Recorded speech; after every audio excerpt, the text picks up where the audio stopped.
And people often ask, what is money backed with? And the truth is, money is not backed with anything. It has never been backed with anything. The euro is not backed with anything in particular, and neither is any other currency in the world. And gold, for example, for that matter, is not backed with anything either. Some people think that gold has value because we use it for jewelry, but it's actually the other way around. Gold is valuable because it's very scarce, and because it's very scarce, it has been the best ledger we've found in 5,000 years. In Bitcoin, we have something that is as good a ledger as gold, meaning that it's incredibly scarce. There will never be more than 21 million Bitcoin. It's even more scarce than gold. A lot of people are just seeing the charts and thinking, how high will it go? But what I'm doing is counting backwards. I mean, this is a transactional currency, and it is a store of value. As such, it is a product and a service competing on a very tangible market for stores of value and for transactional currencies. So what is the size of that market? Right, and this is important. And how big a market share can Bitcoin realistically take within a foreseeable time frame? Right. When you ask that question, then you come up with a market cap of Bitcoin total, and then you divide that by the number of Bitcoin in circulation by your estimated time. And seeing how Chinese are buying Bitcoin like crazy, I actually had to adjust this number upwards, but then you come up with a number of about $2 to $5 million per Bitcoin. Is Bitcoin the currency of the future, or is it the payment system they're developing? Bingo, it's the payment system. It's the blockchain encryption, and they're interesting things. I think Bitcoin, or the really blockchain encryption that's behind it, has a greater ability to bring more of the world's population out of poverty than anything we've seen. Bitcoin at first glance is digital money, but if you look a bit deeper, you realize that that is just one of the applications enabled by an underlying network that allows a distributed system of computers to build a global asset ledger. So like a list of transactions for the entire world that shows who owns what Bitcoin when.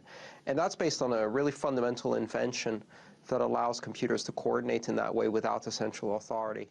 Bitcoin and things like it is the equivalent of the red pill, okay? We are entering a completely world of uncharted water right now. Have you made any investments in Bitcoin? So, I mean, I personally own Bitcoin in my hedge fund. I own Bitcoin in my fund. I own Bitcoin in my private account. It is a huge deal. It's a huge, huge, huge deal.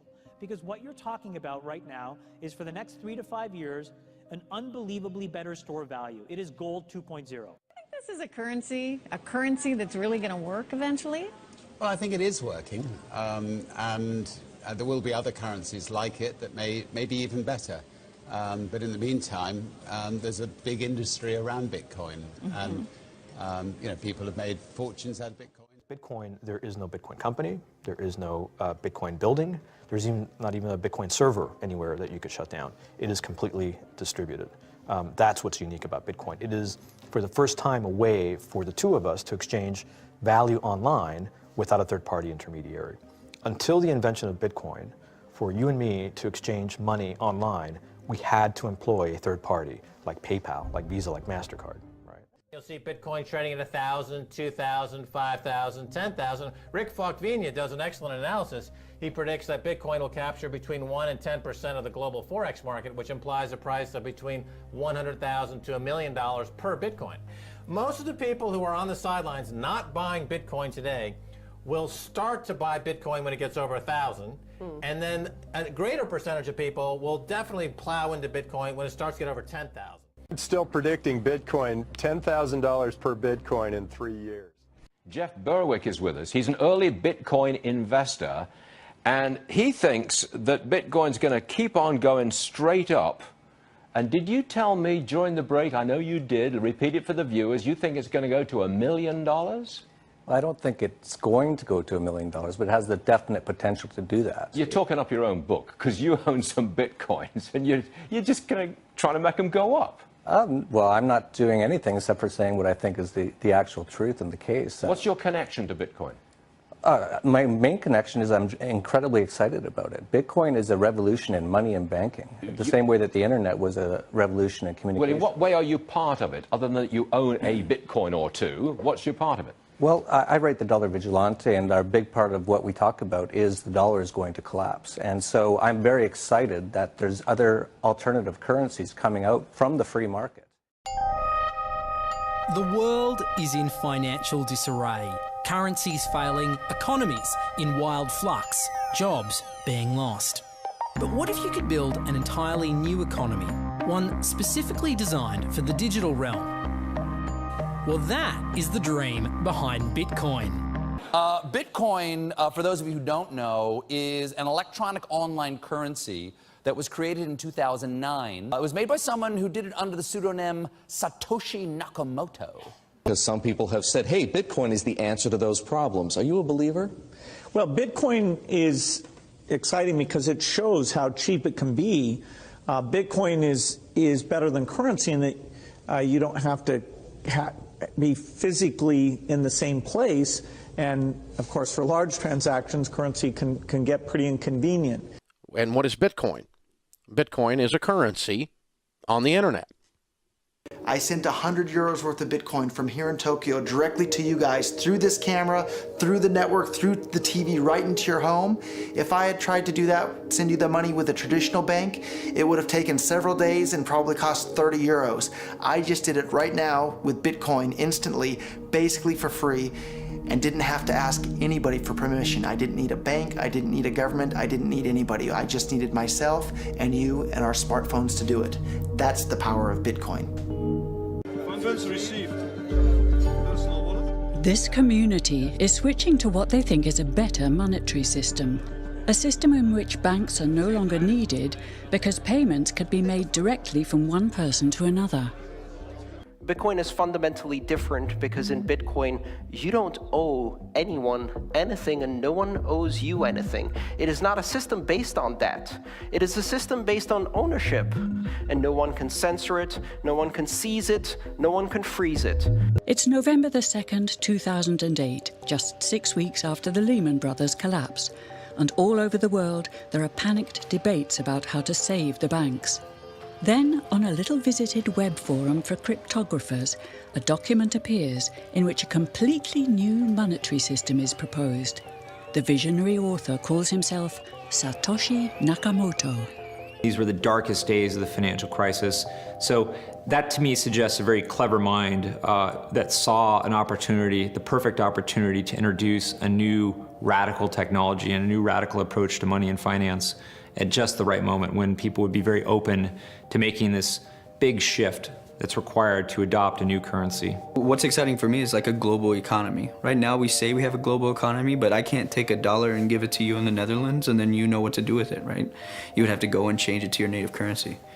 And when you kind of eliminate that step and I can just send you one form of payment and you can send me a product in a matter of seconds, that starts to change things from a global perspective. How could this digital coin invented by this Satoshi Nakamoto become hundreds of times more valuable than the dollar?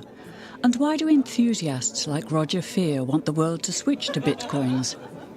Back in the early days, you know, I'd get phone calls from my buddies, oh, hey man, I lost 10,000 bitcoins because my computer blew up, right? Back then, one bitcoin was less than a penny, right? So nobody cared. They lost $10. I don't care. Right? And now 10,000 bitcoins, that's $5 million. That's a big deal, right? Bitcoin is a decentralized electronic cash system that uses peer-to-peer networking along with digital signatures and cryptographics to generate currency. Now, with traditional money, think dollars, the euro, pesos, you've got a central bank, like the Federal Reserve. They issue the currency and they print more or less cash as needed, but not with Bitcoin. It looked very different to me. I mean, as soon as I heard the word decentralized and the fact there was a network powering this currency rather than a central issuer, that immediately captured my interest as something quite different based on what little I knew about alternative currencies at that time.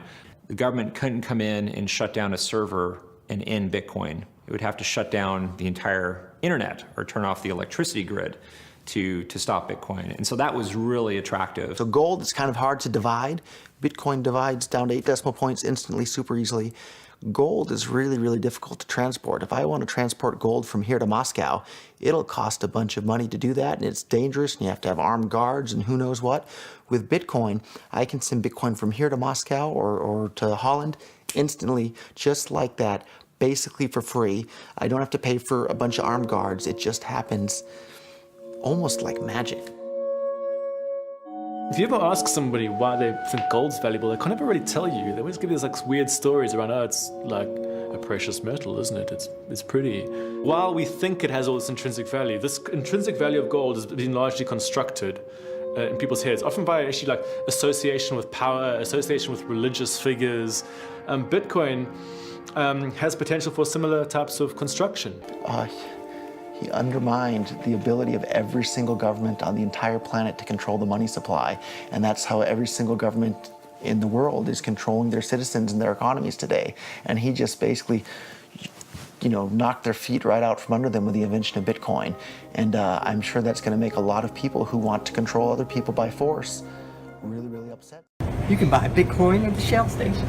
Check it out. $0 to $2,000. Put your phone number in here. Put the code in.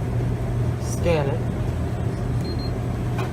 Got my reader. Oh, I gotta put the cash in.